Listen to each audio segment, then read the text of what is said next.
केयूराणि न भूषयन्ति पुरुषम् हारा न चन्द्रोज्ज्वलाः न स्नानं न विलेपनं न कुसुमम् नालङ्कृता मूर्ध्निजाः वाण्येका समलं करोति पुरुषम् या संस्कृता धार्यते क्षीयन्ते खलु भूषणादि सततम् वाग्भूषणं भूषणम् त्रैविद्या मां सोमपाः पूतपापा यज्ञैर्विष्ट्वा स्वर्गतिं प्रार्थयन्ते ते पुण्यमासाद्य सुरेन्द्रलोकम् అస్నంతి దివ్యాన్ దివి దేవ భోగాన్. కొంతమంది వేదములనన్నింటినీ చక్కగా చదివి అందులో చెప్పబడినటువంటి సకామ కర్మలు అంటే కోరికలు తీర్చే కర్మలు మాత్రమే, అంటే యజ్ఞయాగాదుల్లోని పూర్వభాగాలను మాత్రమే ఆచరించి దాని ద్వారా స్వర్గము వంటి పుణ్య ఫలితాలను అనుభవిస్తున్నారు. ఆ పుణ్యఫలాన్ని అనుభవించిన తర్వాత మళ్ళీ భూలోకంలో జన్మిస్తున్నారు. అలాంటి సకామ భక్తుల గురించి ఈ శ్లోకంలో చెప్పబడింది.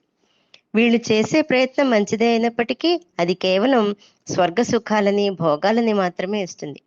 వీళ్ళు మోక్షం కోసం ప్రయత్నించరు కనుక వీళ్ళు పరమాత్మ దృష్టిలో పూర్ణ వికాసం కలిగిన వారు కాదు. ఎందుకంటే అది స్వర్గమైనా ఏ ఇతర పుణ్యలోకమైనా పునరావృత్తి కలిగి ఉన్నదే కదా. కనుక ఈ విషయాన్ని ఇంతకు ముందర అధ్యాయాల్లో కూడా భగవానుడు తెలియజేశాడు.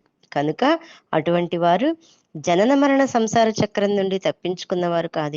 ఎప్పటికీ వాళ్ళు బంగారు సంకెళ్ళచే బంధింపబడ్డారని అర్థం.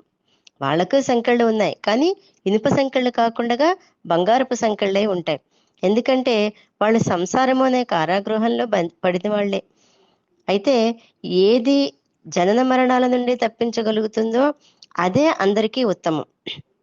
బంగారపు సంకెళ్ళు ఉన్నా, వెండి సంకెళ్ళు ఉన్నా, ఇనప సంకెళ్ళు ఉన్నా అది కారాగృహమే, అదొక కారాగారంలో పడినట్టే.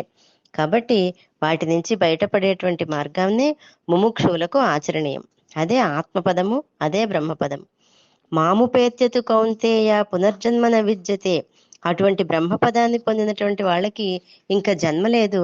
కనుక పునరావృత్తి లేని పరమాత్మ పదాన్ని పొందడానికి విజ్ఞుడు ప్రయత్నించాలి, కానీ చేసిన పుణ్యఫలం అయిపోయిన తర్వాత మళ్ళీ జన్మించాల్సిన స్థితిని పొందకూడదు. వేదాలలో సకామ నిష్కామ కర్మలు రెండింటిని గురించి చెప్పినా వాళ్ళందరూ సకామ కర్మలనే ఆచరిస్తూ తిరిగి సంసార చక్రంలో కొట్టుకుంటున్నారు. యజ్ఞముల వంటి పుణ్యకార్యాల చేత వాళ్ళ పాపం కొంచెం తగ్గినా మోక్షం మాత్రం కలగదు. స్వర్గ భోగాలు భూలోక భోగాల కంటే గొప్పవైనప్పటికీ వాటి వలన సంసార బంధం పోవటం లేదు కదా. ప్రార్థయంతే అని చెప్పడం వలన వాళ్ళు స్వర్గ పదవికే ఎంతో ఆసక్తితో ప్రార్థిస్తున్నారని కోరుకుంటున్నారని తెలుస్తోంది. అలాంటి ప్రార్థనని భోగముల కోసం కాకుండా యోగం కోసం చేస్తే మానవుడు ఎప్పుడో మోక్షాన్ని పొందేవాడు. అయితే ఇక్కడ ఒక సందేహం రావచ్చు. ఏంటంటే, మరి యజ్ఞయాగాదులన్నీ వేదాల్లో చెప్పబడ్డాయి కదా అంటే అవి పాపముల నుండి బయటపడవేయడానికి మాత్రమే. భగవానుడు ఎంతో స్పష్టంగా చెప్తున్నాడు ఇక్కడ ఈ విషయాన్ని. అంటే ఇక్కడ మనకు వచ్చేటువంటి ప్రశ్నలని ఆయనే ప్రశ్న కింద చెప్తున్నాడు. ఈ పాపాలు మనం చేసినటువంటి సంచయము, జన్మ జన్మల నుంచి సంచయంగా తెచ్చుకున్నటువంటి పాపాల నుండి బయటపడడానికి ఈ యజ్ఞయాగాది క్రతువులన్నీ ఉపయోగపడతాయి. పుణ్యమునందు ఆసక్తి కలగడానికే చెప్పబడ్డాయి, కానీ అది చాలదు. పుణ్యం కొంచెం వచ్చినా గమ్యస్థానం పరమాత్మను చేరటమే. కనుక సకామ కర్మలను దాటి నిష్కామ కర్మలను ఆచరించడం ద్వారా మోక్షాన్ని పొందవచ్చు. జై గురుదత్త.